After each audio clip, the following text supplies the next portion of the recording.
Elhamdülillahi Rabbil alemin, Errahmanirrahim, ve sallallahu ala nebiyyina Muhammedin ve ala alihi ve ashabihi ecmain.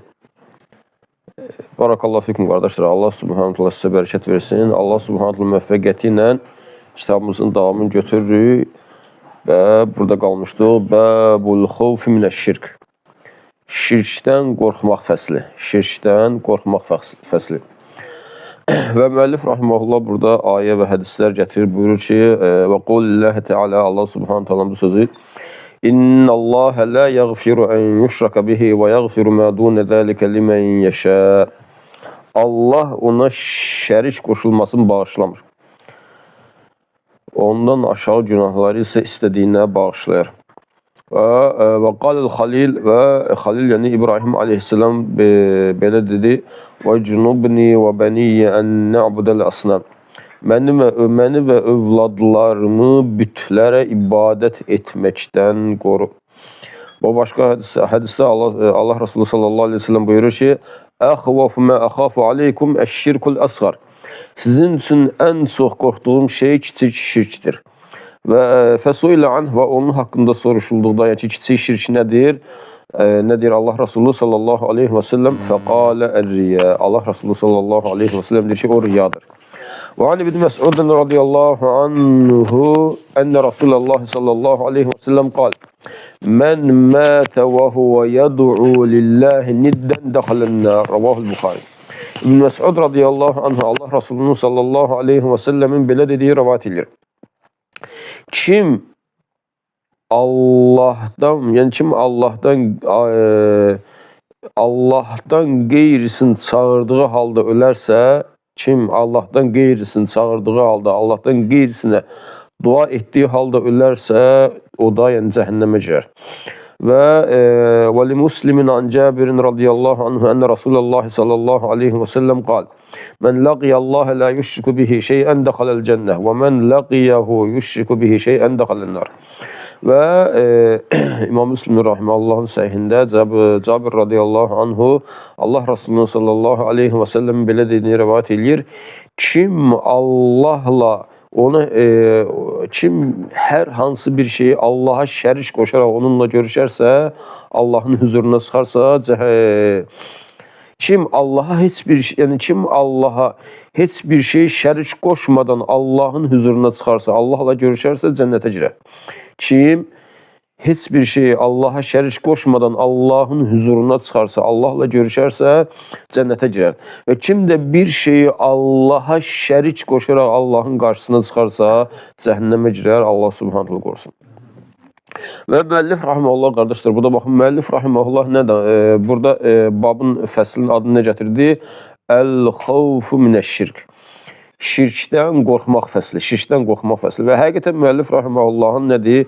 Bu da ardıcılığı çox dəqiq və gözəl şəkildə nədir? Tərtibatından irəli gəlir, yəni diqqət yetirməsindən irəli gəlir rahiməhullah teala. Çünki bax, müəllif rahiməhullah ən birinci tövhidi xatırlatdı, ondan sonra tövhidin fəzilətin, ondan sonra tövhidi gerçəkləşdirməyin fəzilətin, nədir? Bu artıq sanki insana ümid verir. Yəni, insan tövhidi gerçəkləşdirdiyi zaman nə edir? Yəni, birbaşa cənnətə gedir.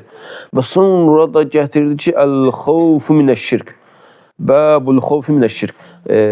Şirkdən qorxma fəsli. Yəni, sanki müəllif demək istəyir ki, yəni, qabaqdaşlar səni arxayınlaşdırmasın. Şirkdən qorxmaq lazımdır. Şirkdən qorxmaq lazımdır. Hansı ki, barakallahu fikum, və bu da nədir? Şirkdən qorxmaq, ümumən qorxu, həqiqətən ümumən qorxu nədir? Qorxu əzəmətli ibadətlərdən biridir. Hansı ki, qəlb əməllərinin əsaslarındandır. Qəlb əməlləri nədir? Yəni, qorxu, ümid və sevgi. Allah sevgi, məhəbbət, qorxu, ümid və sevgi üzərində də qəlb əməllərinin əsasıdır bu. Bu üçü, qorxu, ümid və sevgi qəlb əməllərinin əsasıdır. Hansı ki, biz başqa dərslərdə bunu xatırlatmışıq.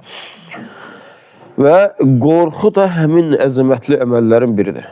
Qorxu da həmin yəni əzəmətli qəlb əməllərindən biridir.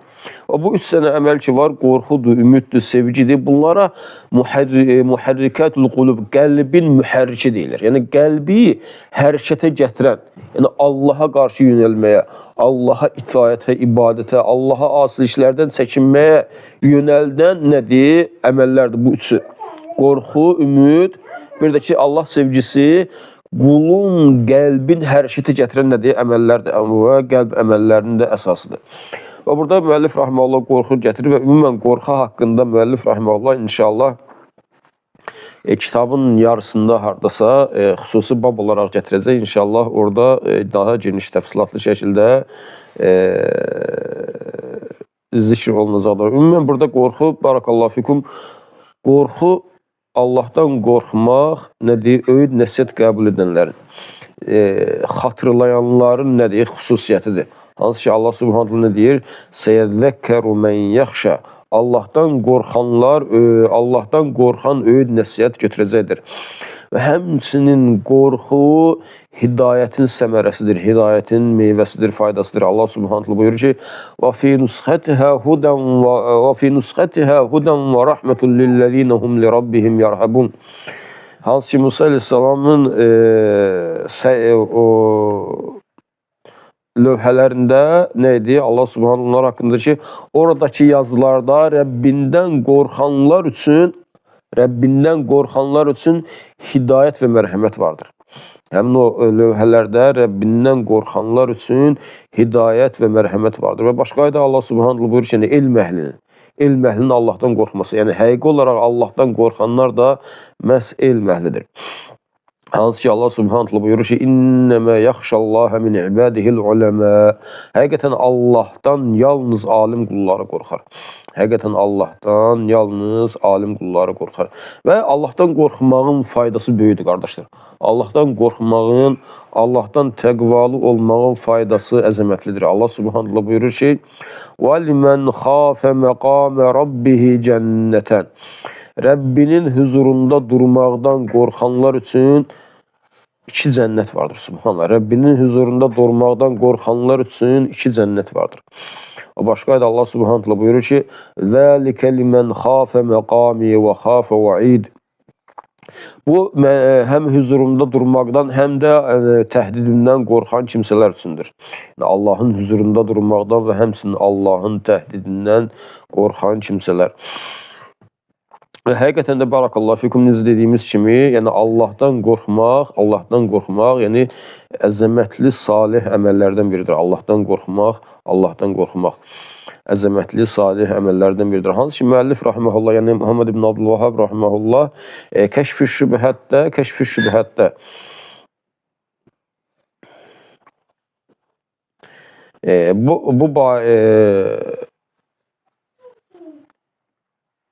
bu barədə yəni bir mövzu açmışdı. Yəni həmin o elə bil ki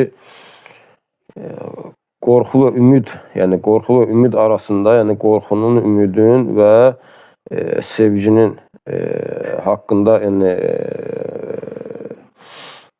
müəllif rahimehullah bir orada fəsil gətirir və orada nə deyir?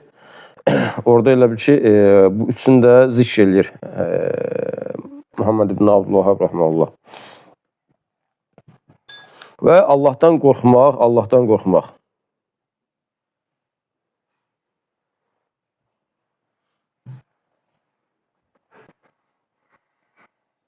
Yəni aşağıdakı əməllərə qadir. Ən birincisi Allah subhanahu taala'dan qorxmaq.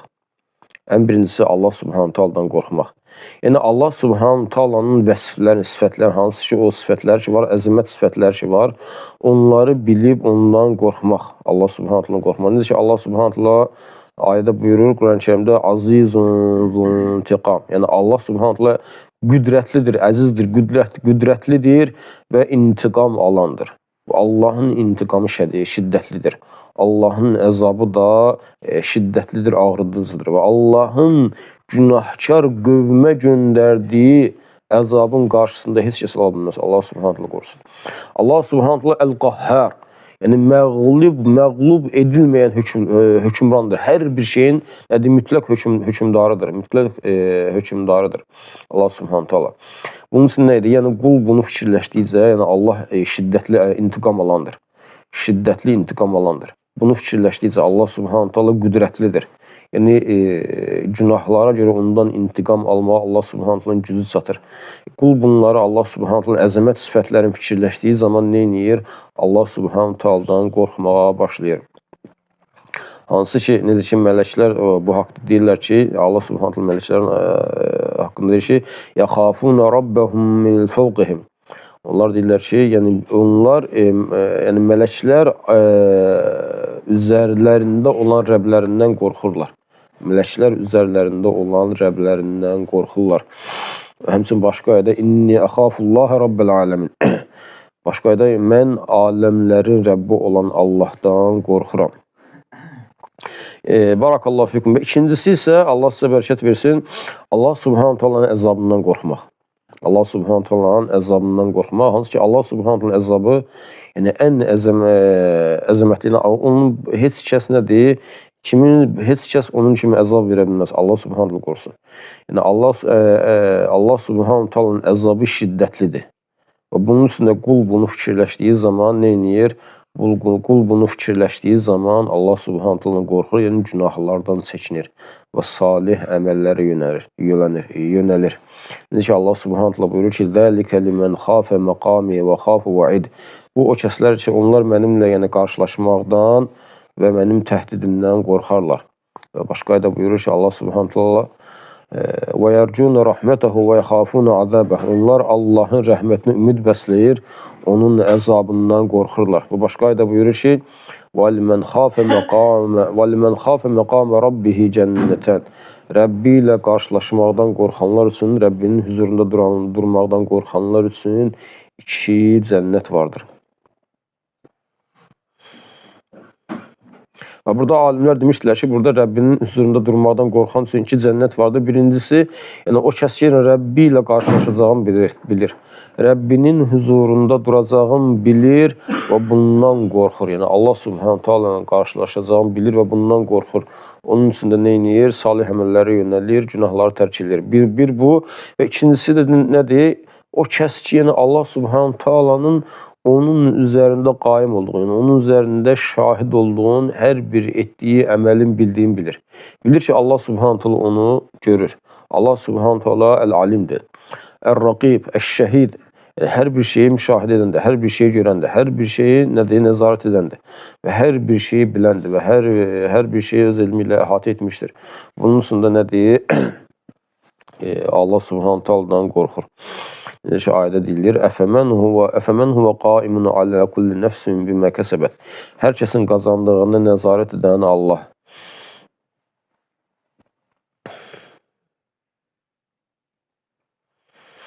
Üçüncüsü isə nədir? Allah qulun etdiyi əməllərin, etdiyi yaxşı əməllərin qəbul olunmamasından qorxması.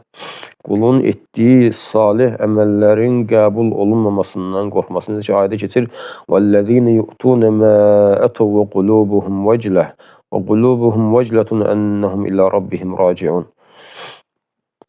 Rəbbinə qayıdacaqlar deyə yerinə yetirməli olduqları əməlləri, yəni namazı, zəkatı, həcci, yəni ibadətləri, qəlbləri qorxa-qorxa yerinə yetirərlər. Qəlbləri qorxa-qorxa yerinə yetirərlər. Hansı ki, Ayşə anamız radiyallahu anhə bu kəslər haqqında soruşur ki, onlar yəni günahkar olan kəslərdirmi?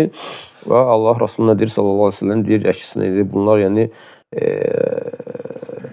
oruç tutan, namaz qılan və sədəqə verən kəslərdir. Yəni onlar yaxşı əməlləri edirlər, salih əməlləri işləyirlər və bununla yanaşı həmin əməllərin qəbul olunmamasından qorxurlar. Bununla yanaşı həmin əməllərin qəbul olunmamasından qorxurlar. Və həqiqətən də həmçinin günahlardan qorxmaq və həmçinin günahlardan qorxmaq. Həqiqətən bu haqda salihlərin, biz öncəki salih sələfin həyatına baxdığımız zaman, barakallahu fikum, yəni çox təəccüblü gəlir insana. Yəni onların həyatını oxuduğumuz zaman, onların həyatında haqqında dərslərə qulaq asdığımız zaman, insana çox təəccüblü gəlir həqiqətən. Yəni onlar necə Allahdan qorxublar və yəni indi burada da şeyx gətirəcək, indi günahlara görə qorxmaz. Qulun öz günahlarına görə qorxması.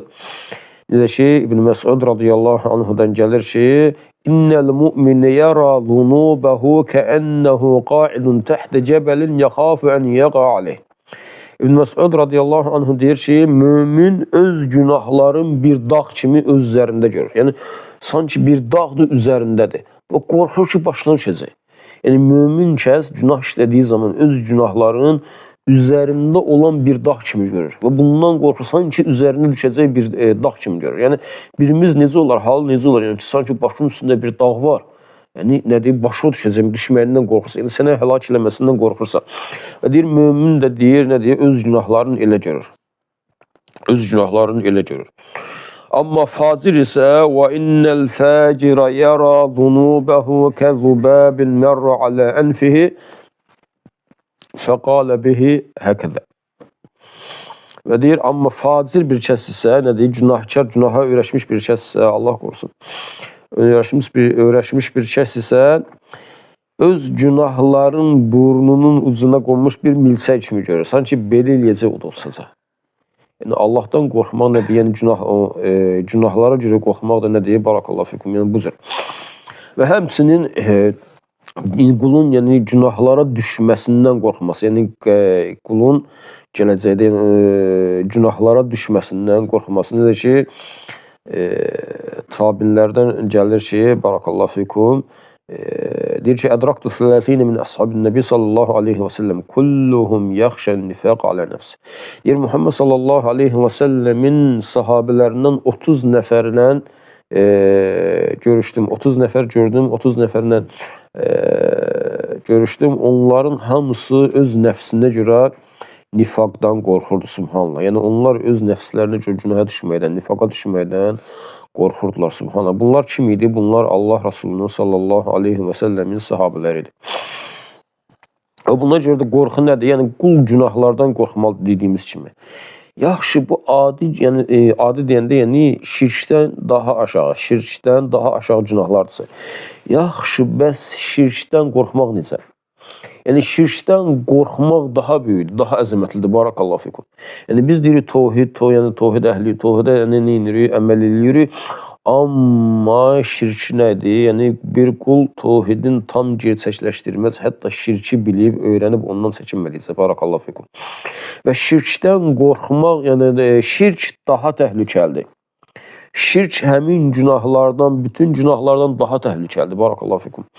Və şirkdən qorxmaq daha da üstündür, daha da yəni çox qorxmaq lazımdır. Nə üçün? Çünki birincisi, ə'zamud dunub. Çünki şirk ən böyük günahdır birincisi. Niyə görə şirkdən qorxmaq daha, şirk daha təhlükəlidir, şirkdən daha çox qorxmaq lazımdır? Çünki şirk ən böyük günahdır.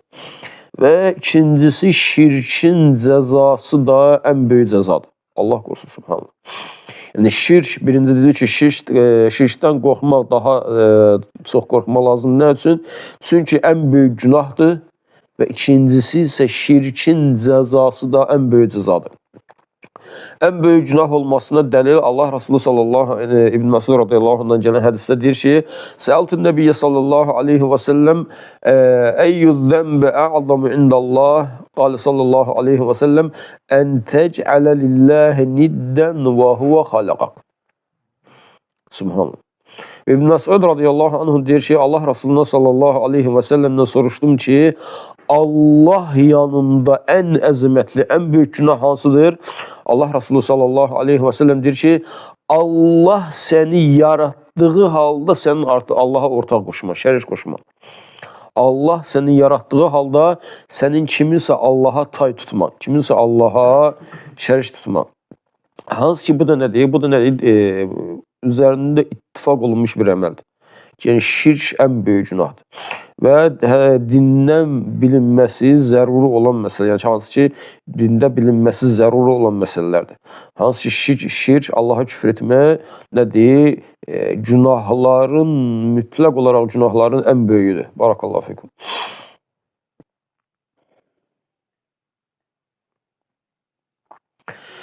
Və həqiqətən şirkin ən böyük günah olması nədir? Çünki burada Allahın haqqın, Allahın şənini aşağı salmaq var. Yəni Allaha şərik qoşan şəxs, Allaha şirk qoşan şəxs, Allaha şərik qoşan şəxs Allahın haqqını aşağılamış olur. Allahın haqqın layiqincə vermiş olmur. Barakallahu fikum. Yəni Allahın haqqını aşağı salmış olur. Necə ki Əl-Hərith Əl-Əş'ər radiyallahu anhunun hədisində gəldiyi kimi, hansı ki orada Allah subhanahu teala Yahya ibn Zekeriya sallallahu aleyhi və səlləm ona 5 kəlməni əmr eləyir və onları İsrail övladlarına, İsrail övladlarının ona əməl etməsinə əmr eləyir. Yəni Allah subhanahu teala Yahya ibn Zekeriya aleyhisselamə 5 kəlməni öyrədir ona və onu Bəni İsrailə öyrətməsini və onlara əmr etməsini və onların da onunla əməl etməsini əmr edir. Və həmin hədisdə gəlir ki, "Əvvəluhunna an ta'budullaha və la tuşriku bihi şey'an." Deyir, onun ən birincisi, həmin o 5 əməlin ən birincisidir, Allaha ibadət edin, ona heç bir şeyi şərik qoşmayın. Və həqiqətən deyir, Allaha şərik qoşan kəsin misalı, bir qul alan, öz xalis malından, qızıl və yaxud da kağız puldan, öz xalis malından qul alan bir kişinin misalına bənzəyir. Hansı ki, bir kişi öz xalis malından qul alır, bir qul alır və ona deyir ki, bu mənim evimdir, bu mənim işimdir və işdə və mənə nədir, yəni həmin mənə qazanc gətirir. Və həmin qul da işləyir, lakin qazancı nədir, başqasına aparır verir. Öz ağasına yox, başqasına aparır verir. Deyir, sizlərdən kim buna razı olar? Yəni, kim sizlərdən deyir, razı olar ki, onun qulu işləsin, o pul verib, öz xalis malindən pul verib qul alıb. Və o da işləsin, amma qazancı nədir? Həmin o gəliri aparıb başqasına versin. O deyir, sizlərdən kim buna razı olar?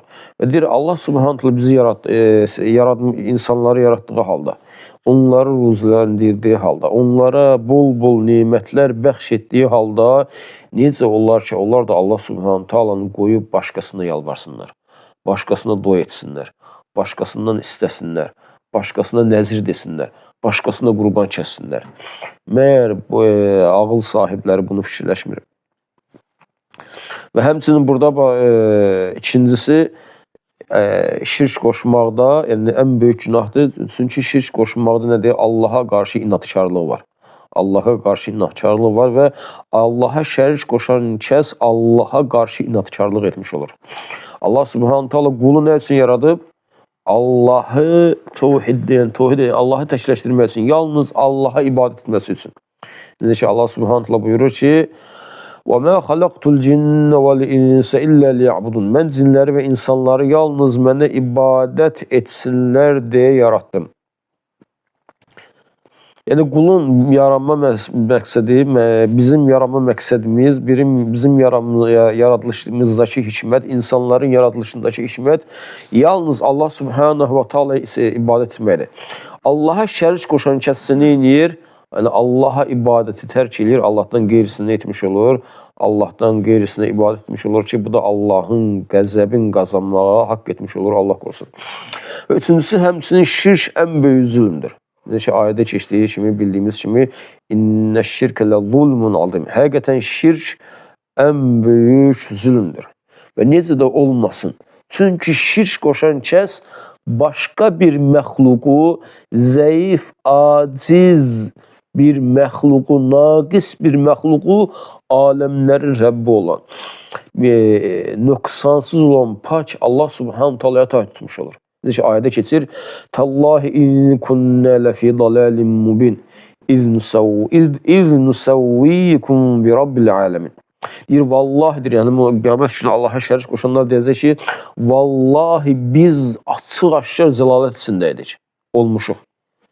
Sizi aləmlərin Rəbbi olan Allaha tay tutmağımıza görə.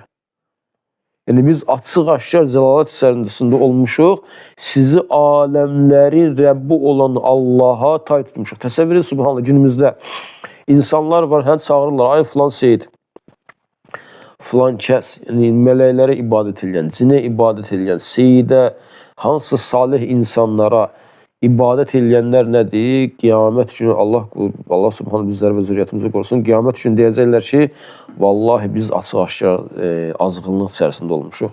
Sizi aləmlərin Rəbbi olan Allaha tabe tutmuşuq. Və başqa ayədə deyir ki, Allah Subhanahu taala "Summellezine keferu bi rabbihim ya'dilun." Sonra kafir olanlar nədir? "Summellezine keferu bi rabbihim ya'dilun." Yəni sonra kafir olanlar, yəni Allahla yanaşı başqasını Allaha tay tuturlar. Başqasını Allaha tay tuturlar. Və həqiqətən də nədir? Bu ən böyük zülmdür. Ən böyük zülmdür ki, naqis birin, günahkar birin pak olan, nöqsansız olan Allah Subhanahu və Taala'ya tay tutmaq. Allah qorusun. Və sonra da nədir? Dördüncü olaraq, yəni açıq, yəni bu Allaha şirk qoşmaq açıq bir, yəni açıq aşkar da, yəni açıq aşkar bir zəlalətdir. Nə üçün? Çünki o günahlar ki var, zina etməkdir, araq içməkdir, oğurluq etməkdir. Bunlarda bir şəhvət var. Yəni bunlarda bir ləzzət var. Yəni misalsın mal oğurlayan pula görə nə edir? Məsələn, oğurluq edir və yaxud da zina edən bir ləzzətə görə. Yəni sanki ləzzət var, əslində onlar da zərərdir. Hə? Barakallahu fikum. Onların özü də zərərdir, amma nədir? Onun arxasında sanki bir anı da olsa onun alacağı bir ləzzət var. Amma nədir? Şirkdə isə bu yoxdur, subhanallah. Yəni heç bir səbəbsiz, heç bir şeysiz nədir? Allahu akbar.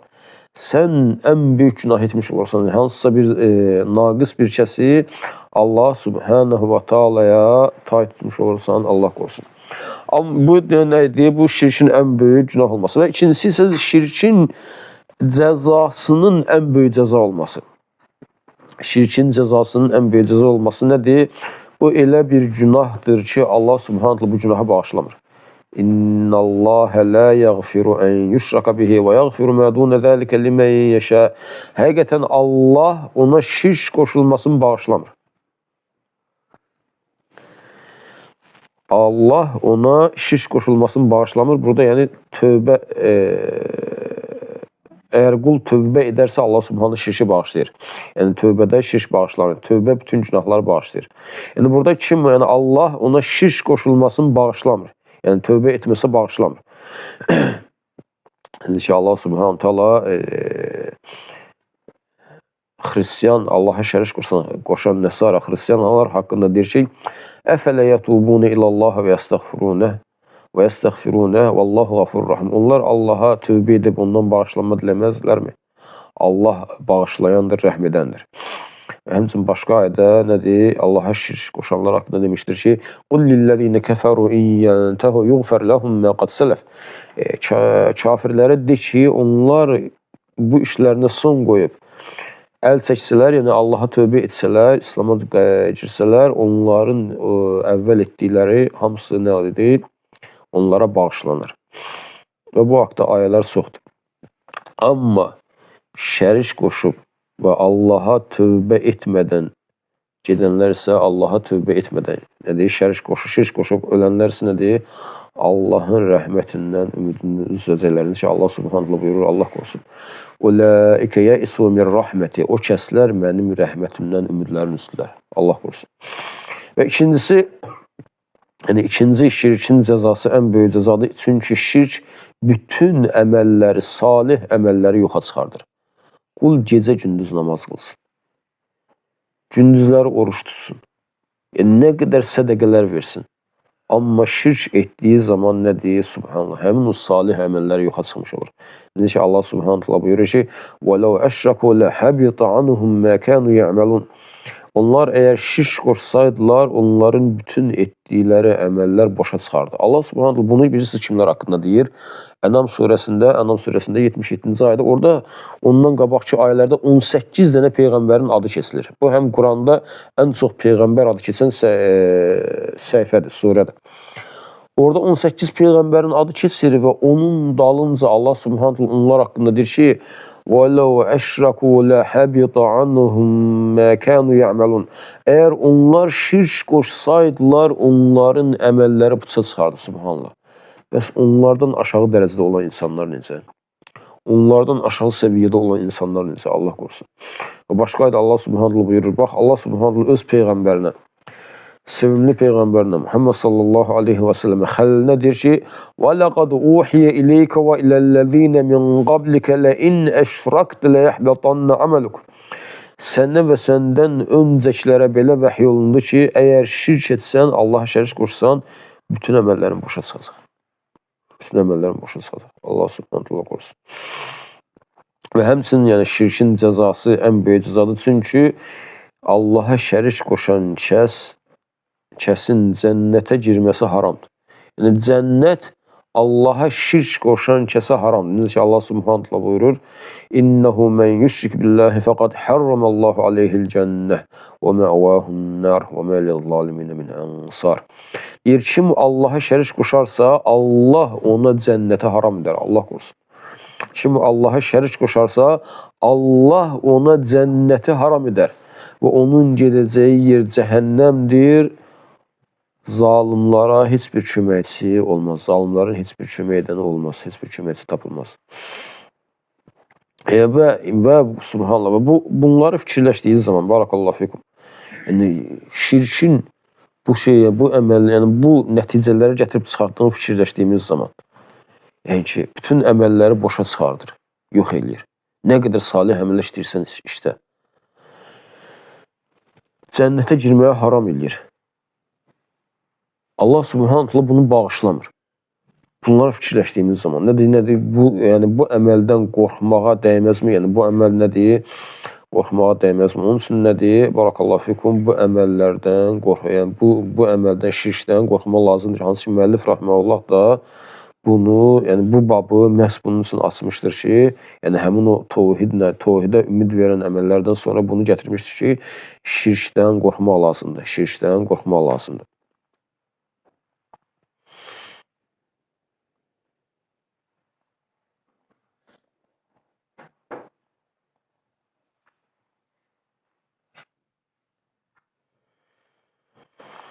Və barakallahu fikum, həqiqətən təvhid bu iki şey üzərində, bu iki şey üzərində ayaqda durur ki, birincisi təvhidi öyrənmək və ona əməl etmək. Təvhidi öyrənmək, onu gerçəkləşdirmək, əməl etmək. Və ikincisi isə şirki öyrənmək və ondan çəkinmək. Birincisi qul təvhidi öyrənməlidir, qul ona əməl etməlidir. Və ikincisi isə şirki öyrənib ondan çəkinməlidir. İkincisi isə şirki öyrənib ondan çəkinməlidir. Necə ki, Ömər ibn Xattab radiyallahu anhdan gəldiyi kimi ki, İslam nədir? Hissə-hissə aradan qalxacaqdır. O kəslər ki, İslamda yaşayacaqlar, İslamda doğulub böyüyəcəklər və cahiliyyədən heç bir şey bilməyəcəklər. Yəni, cahiliyyədən bir şey bilməyəcəklər. Onun üçün də müvəffəq olan, xoşbəxt olan kəslər o kəslərdir ki, onlar təvhidi, haqqı öyrənir və ona əməl edir və batili, yəni şirki öyrənir və ondan çəkinir, ondan uzaq durur. Və müəllif rahmehullah da burada gətirir ki, bəbul xavf minəş-şirk. Nədir? Şirkdən qorxmaq fəsli. Və şirk nədir, qardaşlar? Şirk Allaha xas olan şeylərdə başqasını Allaha ortaq qoşmaq. Şirk Allaha xas olan şeylərdə başqasını Allaha ortaq qoşmaq. Bu da nədir? Allahın təvhidin üç qismi. Yəni rububiyyədə Allaha şərik qoşmaq, uluhiyyədə Allaha şərik qoşmaq və həmçinin əsma və sifətdə Allaha şərik qoşmaq.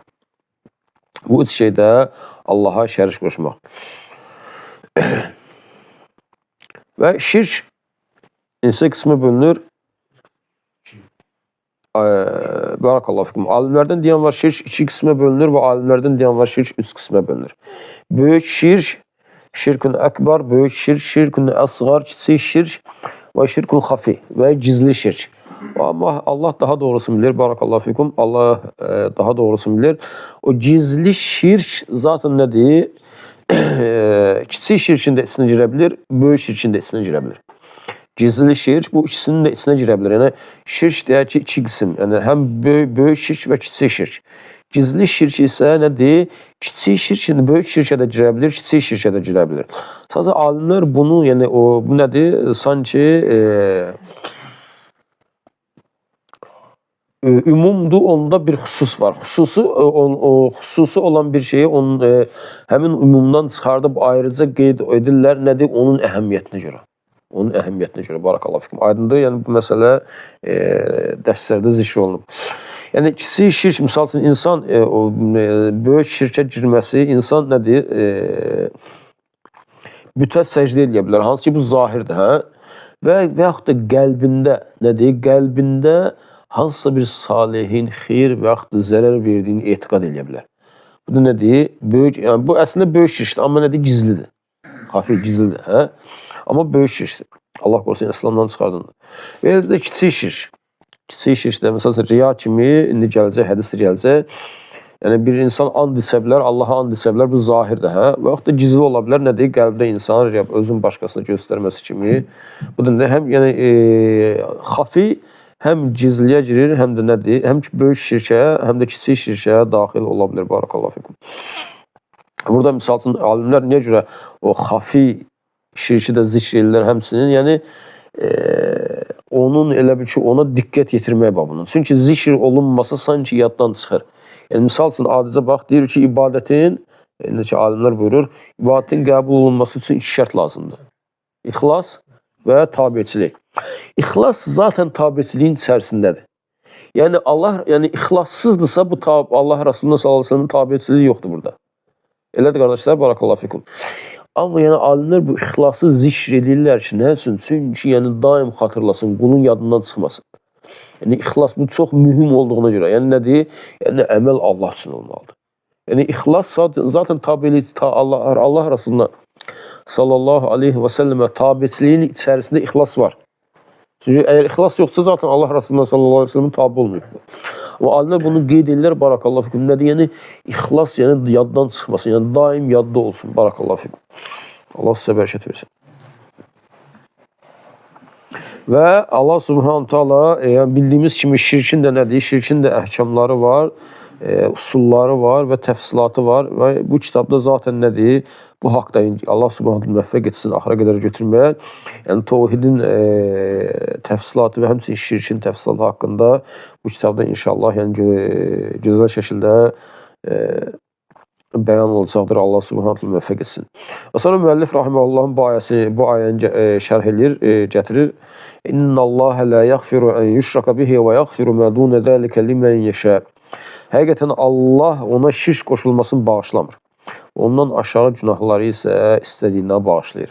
Ondan aşağı günahları isə istədiyinə bağışlayır. Və bu yəni Nisa surəsində keçir, bu ayə 2 yerdə keçir. Barakallahu fikum. 2 yerdə keçir. Və alimlər buyurur ki, bu ayədə nədir? Bu ayədə şirkin əhkamları var. Şirkin əhkamı var və şirkdən qorxmaq var və həmçinin təvhid əhli üçün bir ümid var bu ayədə. Bu ayədə şirkin hökmü var, şirkdən qorxmaq var və həmçinin təvhid əhli üçün bir ümid var. Şirkdən qorxmaq nədir? Şirkin hökmü nədir burada? Şirkin hökmü yəni odur ki, barakallahu fikum, yəni o bağışlanmayacaq. Yəni Allaha şirk qoşmaq bağışlanmır.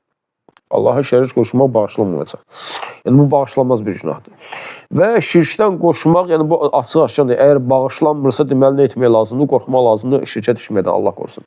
Və yaxşı burada nədir? Təvhid əhli üçün ümid hardadır? Təvhid əhli üçün ümid isə və yaghfiru ma dun zalika limen yasha. Yəni bundan aşağı günahları isə istədiyinə bağışlayır. Yəni şirk, yəni təvhid əhli şirk qoşmayan kəs, ondan aşağı günahlar onu Allahın istədiyi kəsə, şirk qoşmayan kəsə istədiyin bağışlayacaq. Yəni Allah subhanahu taala şirk qoşmayan kəslərə istədiyinə o günahları, şirkdən aşağı günahları bağışlayacaq. Bu da təvhid əhli üçün bir ümiddir. Barakallahu fikum.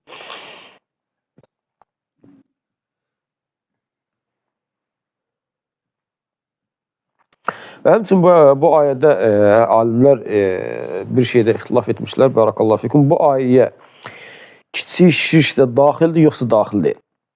Bu ayə kiçik şirk də daxildir, yoxsa daxil deyil? Yəni burada alimlərdən bəziləri deyirlər ki, barakallahu fikum, yəni bu ayə həm böyük şirki əhatə edir, həm də kiçik şirki. Yəni böyük şirk də bağışlanmayacaq, kiçik şirk də bağışlanmayacaq. Yəni burada yəni necə bağışlanmayacaq kiçik şirk? Yəni böyük şirk burada ittifaqdır. Yəni böyük şirk bağışlanmır. Tövbə olmasa böyük şirk də bağışlanmır. Və kiçik şirk alimlərdən bəziləri deyirlər ki, kiçik şirk də bağışlanmır. Orada kiçik şirk də muvaziyən tərəziyə daxil olur. Yəni qul qiyamət günü nədir? Böyük şirk yoxdursa, kiçik şirk varsa, kiçik şirk tərəziyə, yəni o bağışlanmayacaq. O istədiyini bəzi alimlər deyir ki, orada ayənin davamında keçir. Allah bundan digərini, yəni bunun şirkdən aşağısı günahları istədiyinə bağışlayır. Deyirlər ki, o kiçik şirk həmin o bağışlanan günahlara aid deyil. Əgər kiçik şirk varsa, o da tərəziyə qoyulacaq qiyamət günü. Yəni bir müvahhiddirsə, tövhid əhlidirsə, qiyamət günü onun əməlləri tərəziyə qoyulacaq. Hə, barakallahu fikum. Yəni orada pis əməllər, yaxşı əməllər çəkiləcək. Və alimlər deyir ki, alimlərdən bəziləri deyir ki, yəni kiçik şirk bağışlanmayacaq. O da mütləq tərəziyə qoyulacaq. Nə deyik? O pis əməllərlə yanaşı, günahlarla yanaşı. Əgər orada yəni yaxşı əməllər ağır gələrsə, o zaman nədir? Cənnətə girəcək. Yox, pis əməllər ağır gələrsə, o zaman cəhənnəmə girəcək, Allah qorusun. Yəni, həmin alimlər demişlər ki, bu nədir? Yəni, orada ümumdur, yəni həmin bu, yəni burada yəni şirk ümumdur, yəni alimlər bunu gətirirlər, yəni lüğəvi olaraq, qayda olaraq. Və deyirlər ki, bu bağışlanmayacaq. Burada bağışlanmayacaq. Başqa hədisdə gəlir, indi qarşıda gələcək həmin hədis. وَمَنْ لَقْيَهُ يُشْرِكُ بِهِ شَيْئًا دَخَلَ النَّارِ. Yəni kim Allaha bir şeyi şərik qoşaraq onun qarşısına çıxarsa, o da girer. Burada şeyən nəkirada gəlir. Yəni nədir? Qeyri-müəyyənlikdə gəlir. Qeyri-müəyyənlikdə gəldiyinə görə nədir? Bu ümumdur. Yəni bütün şirk bura daxildir. Allah daha doğrusu bilir.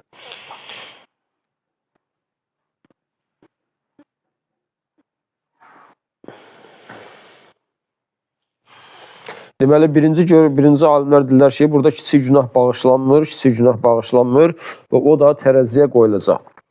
Və bu da yəni İbn Teymiyyə rahimehullah və bəzi alimlər bu görüşdə olmuşlar, barakallahu fikum. Amma ikinci qism alimlər isə deyirlər ki, kiçik şirkin hökmü böyük günahların hökmü kimidir, böyük günahlar kimidir. Böyük günahlar kimidir və o da Allahın istəyi altındadır. Allahın istəyi altındadır və Allah daha doğrusunu bilir. Və bu ayənin içərisinə girmir. Yəni, o bağışlanmayacaq içərisinə girmir. Çünki nəyə görə deyirlər? Çünki deyir, biz deyir, böyük şirklə kiçik şirkin əhkamlarına baxdığımız zaman deyir, onların arasında fərqlər var. Birinci nədir? Birinci dünyada çünki böyük şirk İslamdan çıxardır, amma kiçik şirk İslamdan çıxardır. Bu dünyada. Ahirətdə isə nədir? Böyük şirk əbədi olaraq cəhənnəmlik edir və bütün əməlləri boşa çıxardır. Amma kiçik şirk isə yox. Yəni, böyük şirk bütün ahirətdə əbədi cəhənnəmlik edir və bütün əməllər boşa çıxardır.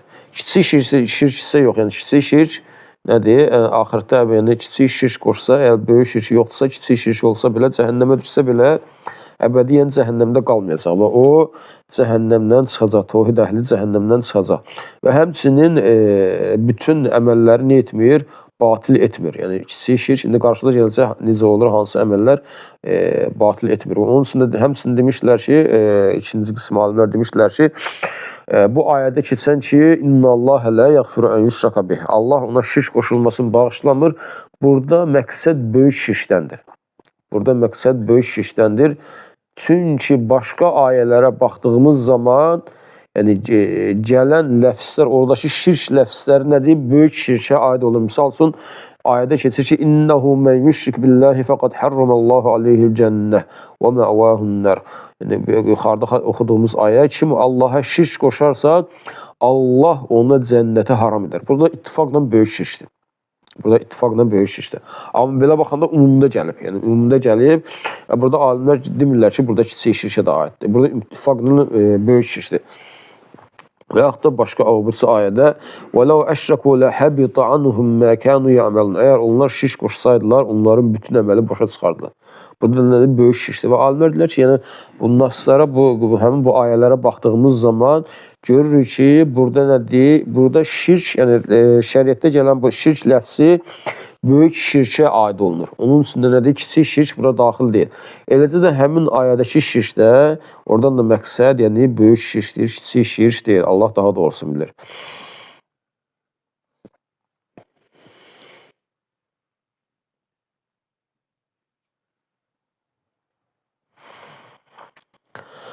Və həmçinin burada o yağfiru mədun zəlikə limən yeşə Allah, yəni şirkdən aşağı günahları istədiyinə bağışlayacaq. Burada da barakallahu fikum bir şey başa düşməyən, burada bir şey bilmək lazımdır. Onun üçün qorxmaq lazımdır ki, yəni burada nədir? Yəni mütləq olaraq muvahhidlərdən, tevhid əhlindən də cəhənnəmə girən olacaq? Olacaq. Çünki Allah Subhanahu ayələri var, qəti ayələri var və hədislər var, mütləq girəcəklər. Yəni burada Allah Subhanahu taala istədiyin bağışlayacaq və istəmədiyində bağışlamayacaq. Yəni mütləq olaraq kimsə nədir? Yəni Allah qorusun, cəhənnəmə düşəcəklər. Allah Subhanahu bizi və zürriyyətimizi qorusun. Və sonra müəllif rahimehullah bu ayəni gətirir. İbrahim əleyhissalamın adından Allah Subhanahu buyurur ki: "Və cunubni və bəniyyə ən na'budal asnam." İbrahim əleyhissalamın adından buyurur ki, Allah Subhanahu buyurur ki, məni və övladlarımı bütlərə ibadət etməkdən qoru. Bütlərə ibadət etməkdən qoru. Və Subhanallah, gör bu ayəni kim deyir? Yəni bu sözü kim deyir? İbrahim əleyhissalam. Hansı ki Allah Subhanahu taala xəlili. Allah Subhanahu taala xəlil nə deyir? Xullə, yəni ən üstün məhəbbətin, sevginin ən üstün dərəcəsi. Hansı ki 2 nəfər İbrahim əleyhissalam və Muhammed sallallahu əleyhi və səlləm nədir? Allahın xəlili, bu iki şəxs buna çatmışdır xullə. Və nədir? İbrahim xəlil, Allahın xəlili birincisi. Allah Subhanahu taala ki ayələrdə İbrahim əleyhissalam haqqında onu tərifləmişdir. Və İbrahiməlləzi vəffə, yəni əhdinə vəfalı olan İbrahim, ayədə keçdiyi kimi. Hansı ki Allah Subhanahu buyurur ki, cəə rabbəhu biqalbin səlim. Hansı ki öz Rəbbinə səlim, sağlam qəlblə gəlmişdir. Hansı ki Allah Subhanahu ona deyir ki, əslim, qalə əsləmtu li rabbil aləmin. Yəni Allah Subhanahu İbrahim əleyhissalama təslim ol deyir və o da deyir ki, aləmlərin Rəbbi olan Allaha təslim oldum, aləmlərin Rəbbinə təslim oldum. Hansı ki Allah Subhanahu onun haqqında deyir ki, və mən yərğabu an milləti İbrahimə illə mən səfihə nəfsəh və ləqad istafeynahu fid-dunya və innehu fil-əxirəti ləminəs salihin. Səfihlik edən kəsdən başqa kimi İbrahimin dinindən üst çevirər. Biz onu dünyada elçi seçdik, şübhəsiz ki o axirətdə də əməl salihlərdən olacaqdır. Hansı ki İbrahim əleyhissalam bütləri qırmışdır. Hansı ki İbrahim əleyhissalam öz, yəni Allah Subhanahu taalaya əmri yerinə yetirərək öz övladını nə etmişdi? Öz övladını yəni qurban olaraq kəsməyə getmişdi. Qurban olaraq kəsir. Hansı ki Allah Subhanahu taala hansı ki İbrahim əleyhissalam yəni Allah üçün öz övladını və nədir? Yoldaşı Həcəri orada yəni Məkkədə tərk edir. Yəni, onları qoyur, gedir Allah Subhanahu taalanın nədir, ona verdiyi, yəni Allah Subhanahu taalanın ona verdiyi əmri yerinə yetirməsin. Hansı ki bu əmrləri Allah Subhanahu taalanın əmrinə itaətkar olan, bütləri qıran və bunun üçün oda atılan İbrahim əleyhissalam nə dua eləyir? Və cunubni və bəniyyə ən na'budal asnam. Məni və övladlarımı, məni və oğlanlarımı, məni və övladlarımı bütlərə ibadət etməkdən qoyur. Məni və övladlarımı bütlərə ibadət etməkdən qoyur. Hansı ki İbrahim Ət-Teymi rahimehullah deyir ki, və mən yə'mənul bəlaə bə'də xalililləhi İbrahim. Deyir, yəni Allahın xəlili İbrahimdən sonra həmin bəladan kim deyir əmin-amanlıqda ola bilər? Yəni İbrahim əleyhissalam əgər bunu deyirsə, bundan özün əmin-amanlıqda hiss etmirsə, ondan sonra, yəni ondan aşağı dərəcədə olanlar kim özünü əmin-amanlıqda hiss eləyə bilər? Yəni Allahdan başqasına ibadət etməkdən. Onun üçün də deyir, şirkdən qorxmaq. Allah Subhanahu bizi və zürriyyətimizi qorusun. Həmçinin bu Süfyan Əs-Savri rahimehullah da buna oxşar bir söz demiş ki, və mən yə'mənul bələ bə'də İbrahim. Yəni İbrahimdən sonra bəladan kim əmin-amanlıqda ola bilər ki?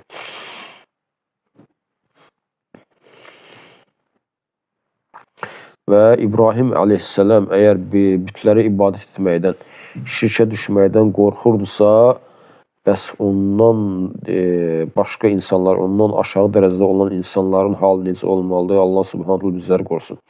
Allah Subhanahu taala bizləri qorusun. Və həmçinin burada qardaşlar, barakallahu fikum, burada bir məsələ də var. Bax, deyir ki, və cunubni, məni uzaqlaşdır və bəniyyə ən na'budəl əsnəm. Məni və övladlarımı uzaqlaşdır. Yəni, övladların yaddan çıxartmadı İbrahim aleyhisselam. İbrahim aleyhisselam övladların yaddan çıxartmadı. Yəni, övladların zəngin olmaq istədi, övladların hər hansısa bir vəzifə sahibinin olmaq istədi, yox, övladların bütlərə tapınmaqdan qorunmaq istədi. Yəni, Allah Subhanahu wa ta'ala istədi ki, Allah Subhanahu wa ta'ala onun övladların bütlərə tapınmaqdan qorusun. Çünki İbrahim aleyhisselam bilirdi ki, nədir? Yəni, ən təhlükəli məsələ nədir? Allahdan qeyrisinə ibadət etməkdir. Allah qorusun. Ən təhlükəli məsələ Allahdan qeyrisinə ibadət etməkdir. Yəni, insan kasıb olması təhlükəli deyil. Onun üçün təhlükəli deyil. İnsanın vəzifə sahibi olmaması onun üçün təhlükəli deyil. İnsanın işinin yaxşı olmaması onun üçün təhlükəli deyil. İnsanın ən təhlükəli halı onun dindən uzaq olması, Allaha itaətdən, ibadətdən uzaq olması, xüsusən də tövhiddən uzaq olması və şirkdə olması, Allah qorusun. Bugün günümüzdə görürsən ki, insanlar var ki, Allah Subhanahu taala qorusun, insanlar var ki, övladların neynirlər? Övladlarına səhlən, hətta yəni ibadət əhlindən insanlar var, qardaşlar var ki, övladlarının ibadətinə, itaətinə səhlənkar yanaşırlar. Övladını görürsən, oxudur, yəni cürbəcür məşğələlərə qoyur. Yəni, uşaq bu məşğəldən çıxır o məşğələ, bu məşğəldən çıxır o məşğələ. Cürbəcür şeylərə, yəni bu şeydən çıxır oya, amma nə deyir? Soruşmur ki, namazı qılmısan mı? Ramazandırsa orucu tutmuşsan mı? Yəni, Qurandan hansı ayəni öyrənmirsən? Yəni, bunları neyinir? Görürsən ki, nə deyir? Bunları soruşmur. Və yaxud tövhid nədir? Şirk nədir? Hansı uşaqlara soruşsun, nədir? Görürsən ki, xəbərləri yoxdur. Subhanallah. Yəni, bunlar nədir? Bunlar, yəni, tövhid əhlinin, müsəlmanların zəifçiliyidir. Yəni, bir valideyn öz övladına ən önəmli, ən əhəmiyyətli məsələni öyrətməlidir. Və ən əhəmiyyətli məsələ də övladının axirəti qazanmasıdır. Və axirəti qazanmaq da barakallahu fikum tövhidi öyrənməkdən və şirki bilib ondan çəkinməkdən keçir. Onun üçün də Allah Subhanahu taala sizlərə bərəkət versin. Övladlarımıza hər bir şeydən öncə və hər bir şeydən qabaq Allah Subhanahu taalanı, onun tövhidini öyrətmək və Allahdan qeyrisinə ibadətdən və Allaha şərik qoşmadan çəkindirmək və bunları öyrətmək ki, hətta övladlarımız tövhid üzərində böyüsünlər. Və həmçinin burada İbrahim aleyhisselam nə deyir? Və cunubni, məni qoru, məni uzaq tut bütlərdən. Yəni qulun, yəni burada İbrahim aleyhisselam tövhidin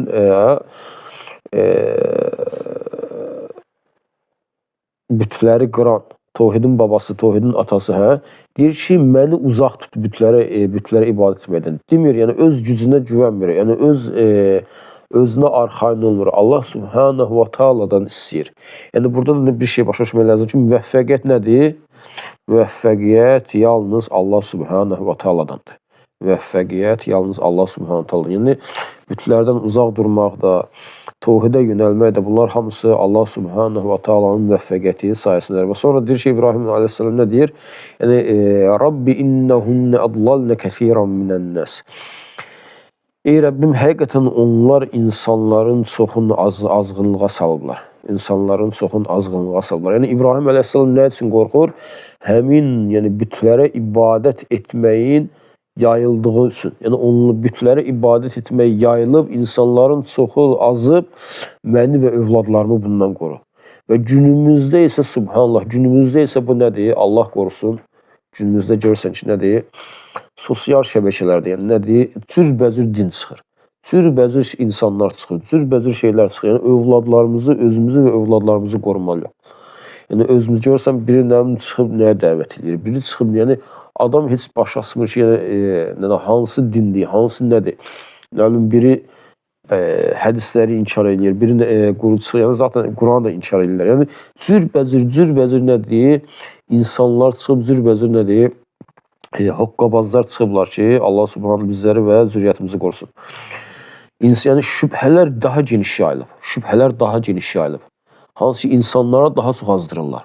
Bu günümüzdə nədir? Özümüz üçün və övladlarımız üçün dua etməyimiz daha, yəni daha həris olmalıyıq ki, özümüz üçün və övladlarımız üçün dua edək ki, Allah Subhanahu taala bizləri və həmin zürriyyətimizi qorusun. Və görürsən ki, subhanallah, günümüzdə insanlar bir xəstəliyə düşdüyümüz zaman, subhanallah, həmin xəstəliyi nədir? Və yaxud da bir xəstəlik yayıldığı zaman həmin xəstəlikdən qorunmaq üçün cürbəcür yollar axtarırıq. Mən bir qrip yayılan zaman, bir şey yayılan zaman həmin xəstəlikdən qorunmaq üçün cürbəcür yollar axtarılır. Cürbəcür vasitələrdən istifadə olunur. Amma və lakin şirkin yayıldığı bir vaxt nədir? Şirk, yəni o xəstəliklərdən daha betərdir. Şirkin yayılması, şirkin olması isə həmin xəstəliklərdən daha betərdir ki, bundan da nə etmək lazımdır? Qorunmaq lazımdır. Allah Subhanahu taala bizləri qorusun.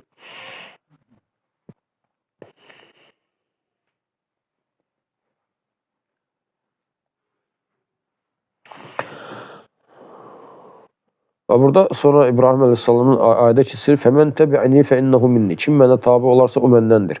"Və mən asani fəinneka gafurur rahim." Kim mənə asi olarsa sən bağışlayan və rəhimlisən. Burada elə başa düşülə bilər ki, yəni Allah Subhanahu taala şirki bağışlayır. Şirki bağışlayır. Və burada alimlərdən bəzi bu haqqda sözlər deyilmişlər. Alimlərdən bəziləri demişdir.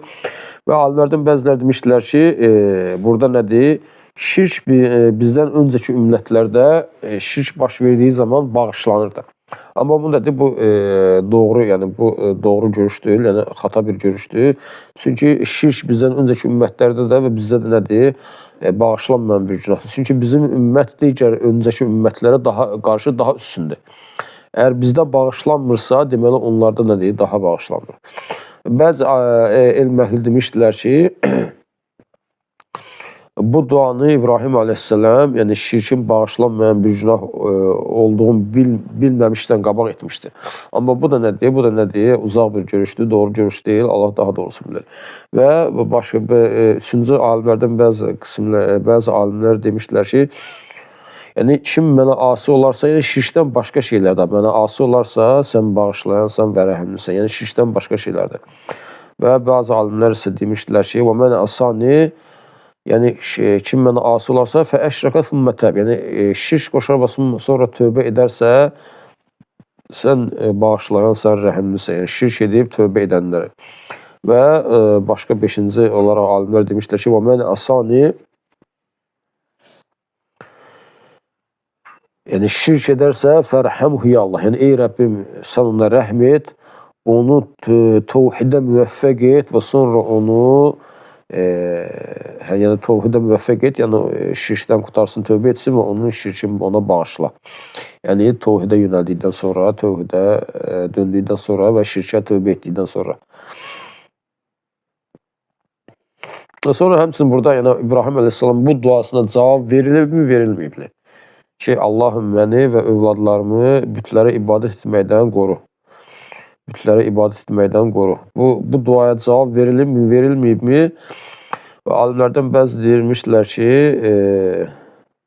yəni İbrahim Aleyhisselam özü haqqında bəli, qəti olaraq bəli, dua qəbuldur. Amma övladları haqqında, yəni alimlərdən bəziləri demişlər ki, əgər buradan qəsd, yəni İbrahim Aleyhisselamın zürriyyətidirsə, burada bəziləri haqqında qəbul olmuşdur, bəziləri haqqında qəbul olmamışdır. Çünki İbrahim Aleyhisselamın zürriyyətindən gələnlər nədir? Onlardan bəziləri var ki, onlardan nədir? Təvhid əhli də var, şirk qoşanlar da var. Amma öz övladları haqqında isə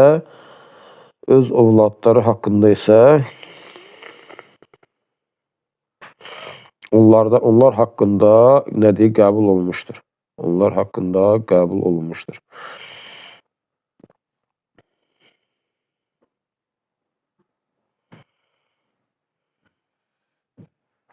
Yəni İbrahim Aleyhisselamın öz övladları haqqında, hansı ki, onun övladları nə idi? Onlar da peyğəmbər idilər.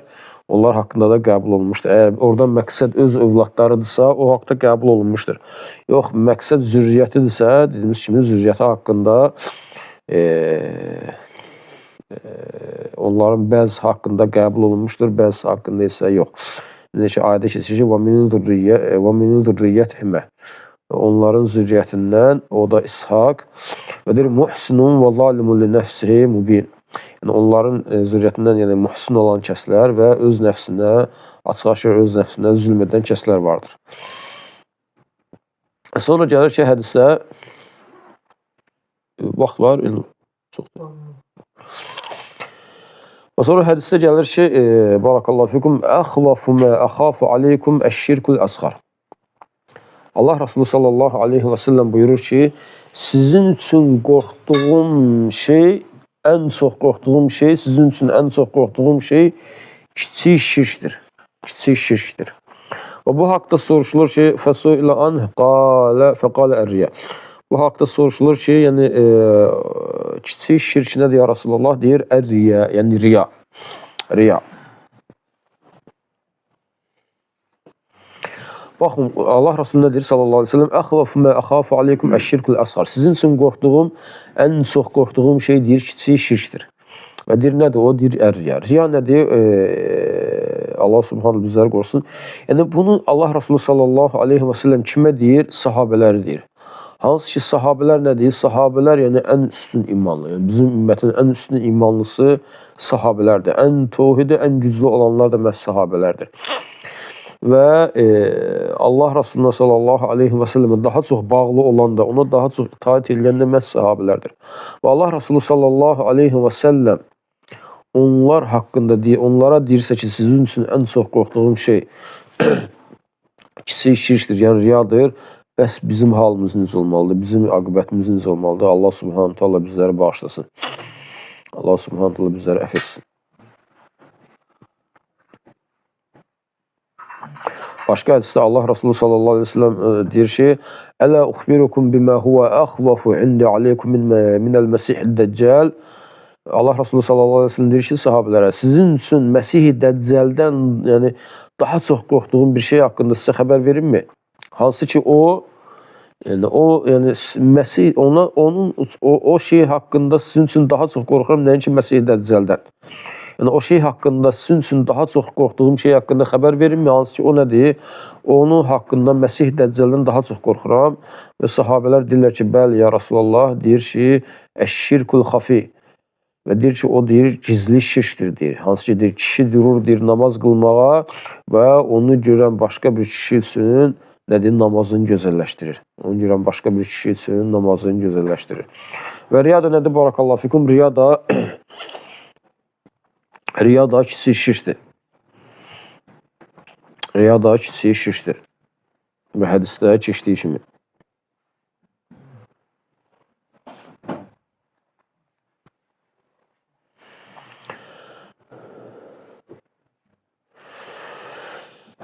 Və riya, orada hədisdə gəldiyi kimi, riya nədir? Riya insanın özün etdiyi bir əmələ durduğu zaman özün başqasına göstərməsidir. Yaxşı, riya necə dəf olunur? Riya, yəni insan namaza durur. Allah subhanahu qorusun, yəni hər bir kəsdə bu baş verə bilər. Namaza durduğu zaman, oruç tutduğu zaman, həccə getdiyi zaman, sədəqə verdiyi zaman, hər hansı bir ibadəti yerinə yetirdiyi zaman insana riya gələ bilər ki, Allah subhanahu qorusun. Və riya necə dəf olunur? Riya necə dəf olunur? Əgər deyir, yəni bir müsəlmana riya gələrsə və onda zahir olarsa, onun yəni riyanı bilərsə, ondan, yəni çalışaraq ondan qurtulmaqla nədir? Dəf olunur. Yəni, insan namaz qılır, görür ki, içəri bir nəfər girir və onun özünə riya gəldiyini hiss edir. Həmən özünə mücahidə çalışır, özünə mücahidə aparır. Neyinir? Özündən çalışır, vuruşur, riyanı özündən dəf edir.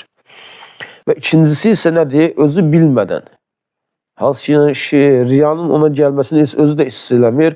Bununla necə dəf olunur? Bu da Allah subhanahu wa ta'aladan istiaz etməni, Allaha sığınmaqla. Allaha sığınmaqla. Necə ki, Allah Resulü sallallahu aleyhi və səlləm deyir ki, ey insanlar, şirkdən qorxun. Həqiqətən o, qarışqanın addımlarından daha gizlidir.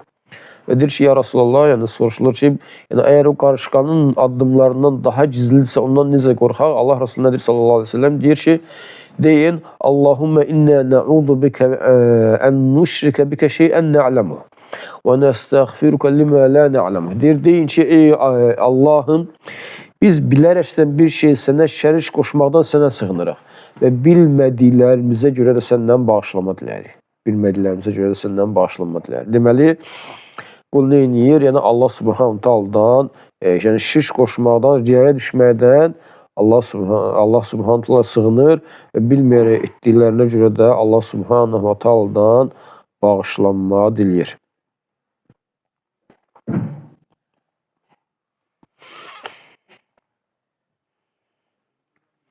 Və riyanın əmələ olan təsiri. Riyanın əmələ olan təsiri. Yəni, riya ola bilər ki, bir əməldə, yəni bitişik bir əməldə olsun və yaxud da ayrı-ayrı bir əməldə olsun. Yəni, bitişik əməl nədir? Misal üçün, namaz. Namaz bitişik, bütöv bir əməldir, yoxsa ayrı-ayrı bir əməldir? Bütöv bir əməldir. Yəni, təkbirlə başlayır və salamdan qutarır. Bu ikisinin arasında bütöv bir əməldir. Və Allah Subhanahu qorusun. Yəni, tutaq ki, bir insana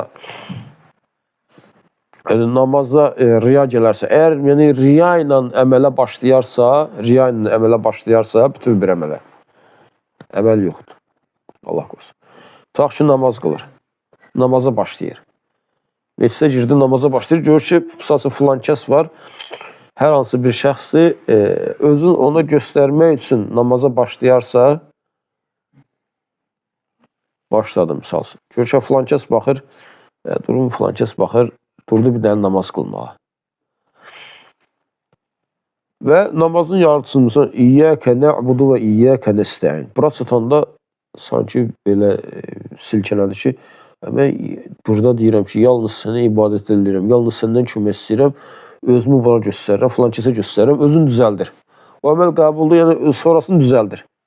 O əməl qəbul deyil. Yəni, əvvəldən riya ilə başladığına görə nə deyir? Əməli qəbul deyil. Yəni, əməli, yəni o namaz yoxdur. O namazı təzdən qılmalıdır. Namazı təzdən qılmalıdır. Allah Subhanahu qorusun.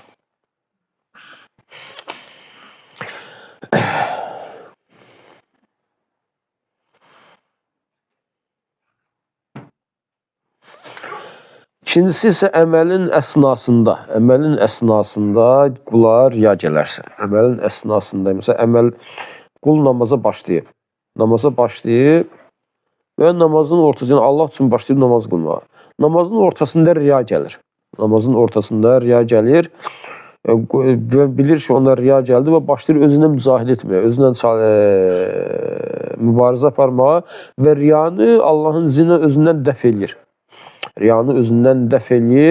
Onun namazı səhihdir,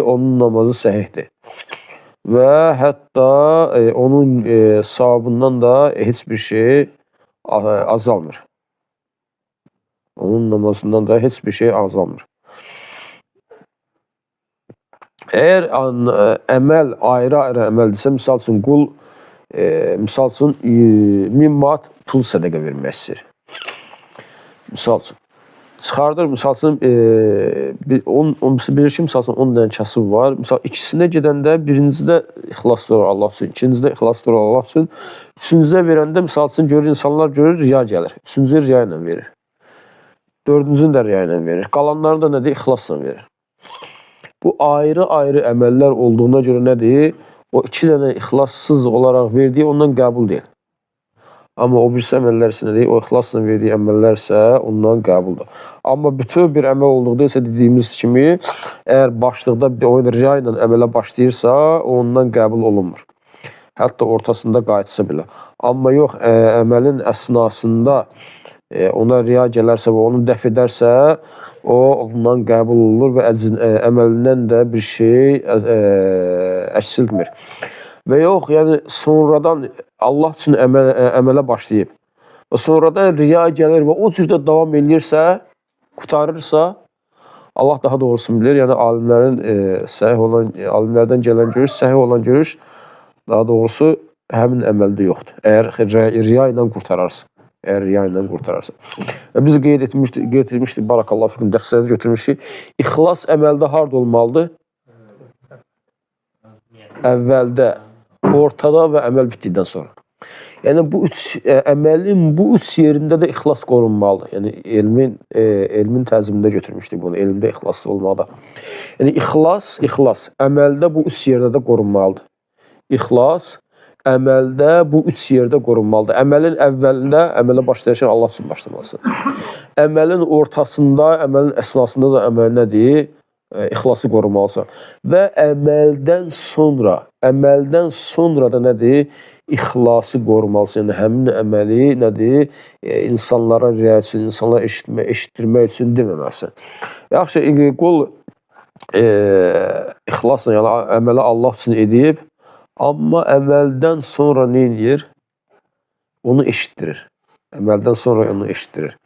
Alimlər burada buyurur ki, misal üçün, gecə namazı qılıb, səhər-səhər durur, eşitdirir ki, gecə bir dənə qəşəng namaz qıldı. Yəni, yanında başqasını eşitdirir. Hansı gecə, amma nədir? Gecə eşitdirmək üçün qılmamış. Gecə sırf Allah üçün namazı qılmışdır. Və həmin haqda alimlər deyir ki, əməl inşallah səhihdir, amma həmin o eşitdirməsi ilə nə edir? Günah qazanır. Həmin qol, həmin o əməli eşitdirməsi ilə günah qazanır. Yaxşı. Qul əməli eləyir, Allah üçün eləyib, əvvəlində də, ortasında da, axırında da, yəni qoruyub. Və insanlar bilir və bu əmələ görə onu tərifləyir. Bu riya sayılmır, əksinə bu müminin dünyada tezləşdirilmiş bir müjdəsidir. Tezləşdirilmiş bir müjdəsidir ki, amma nədir? Qul əməllərin gizlətməlidir. Gizlətməlidir, çünki nədir? Barakallahu fikum. Allah Resulü sallallahu aleyhi ve sellem deyir ki, sizin üçün ən çox qorxduğum şey riyadır. Təsəvvür et, Allah Resulü sallallahu aleyhi ve sellem öz sahabələri üçün qorxursa, bizim halımız necə olmalıdır? Və ikincisi, Allah Resulü sallallahu aleyhi ve sellem onu şirk adlandırır. Və fəslin adı kimi biz dedik, şirkdən qorxmaq lazımdır. Və üçüncüdə həmçinin biz dedik ki, alimlərdən bəziləri deyirlər ki, yəni kiçik şirk belə innallahə lə yəğfiru ən yüşraka bih. Allah ona şirk qoşulmasını bağışlamayacaq. Alimlərdən bəzi qism deyirlər ki, bu nədir? Həmin qismin arasına, həmin o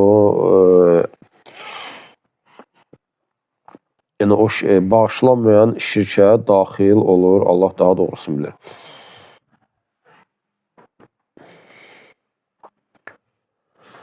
Və sonra Ali ibn Məsud hədisdə, Ali ibn Məsud radiyallahu anh gələn hədisdə Allah Resulü sallallahu aleyhi və səlləm buyurur ki, mən mətə və huvə yəd'u lilləhi niddən dəxələnlər.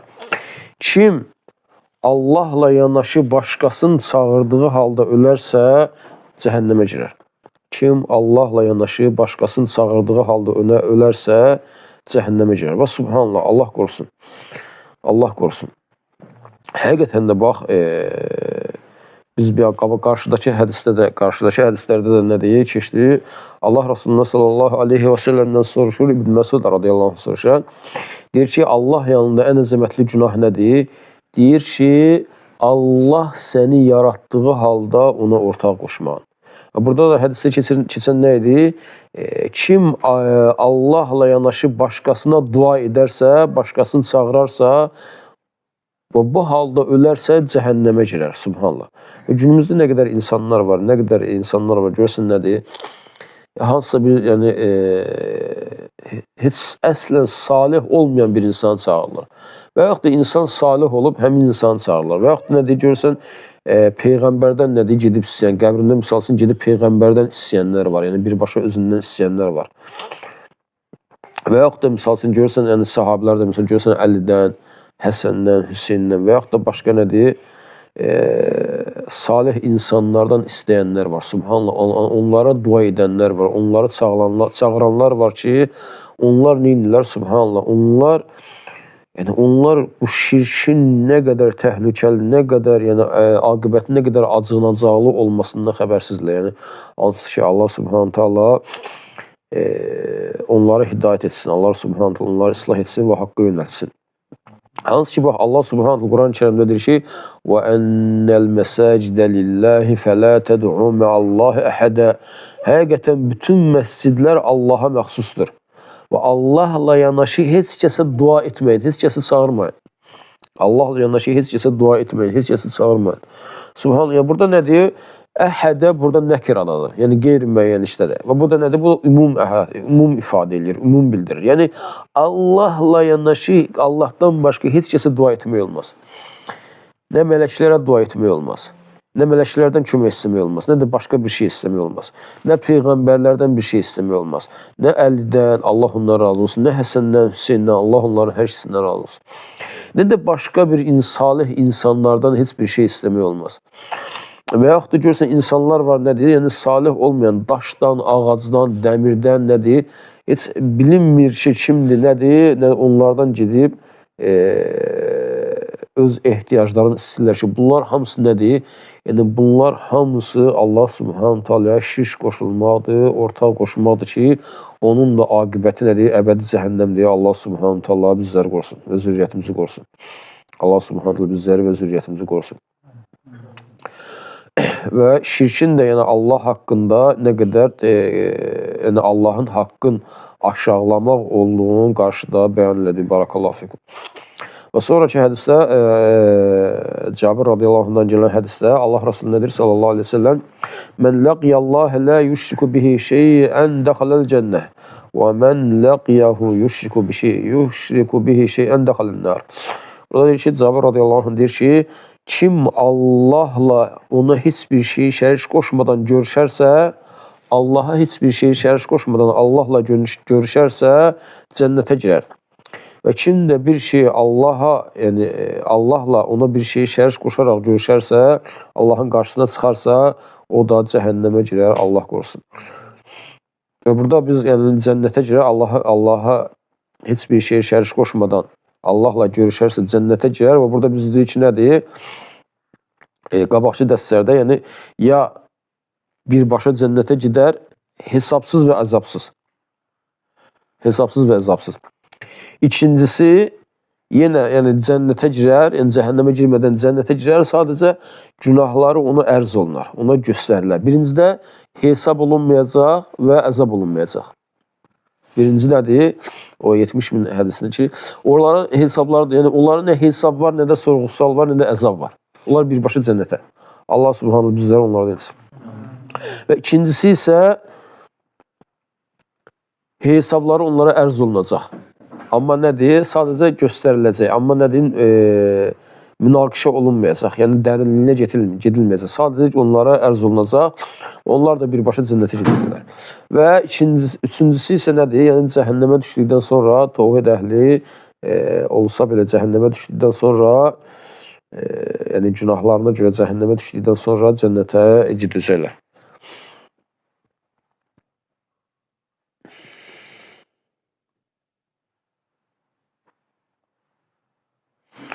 Deyir, kim ona deyir, şirk qoşarsa, o da nədir? O da girər. Və burada da əgər yəni, böyük şirk qoşarsa, qabaqda keçdiyimiz kimi böyük şirk qoşarsa, əbədi olaraq cəhənnəmə girər, Allah Subhanahu qorusun.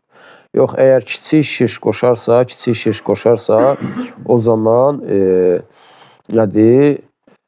Allah qorusun, orada deyir ki, alimlərdən bəzi qism deyiblər ki, o da bağışlanmayacaq, yəni onun görə cəhənnəmdə əzab çəkməlidir. Əgər yaxşı əməlləri ona ağırlıq gəlməsə, tərəzidə ağır gəlməsə. Və bəzi alimlər deyirlər ki, o da böyük günahların sırasına daxildir. Allah Subhanahu istəsə bağışlayacaq və hər bir halda Allah Subhanahu qorusun. Şirkin böyüyündən də, kiçiyindən də Allah Subhanahu bizləri və zürriyyətimizi qorusun. Və Allah daha doğrusunu bilir. Subhanəkallahumma bihamdikə əşhədu en la ilahe illə ente estağfiruke və etûbü ileyk.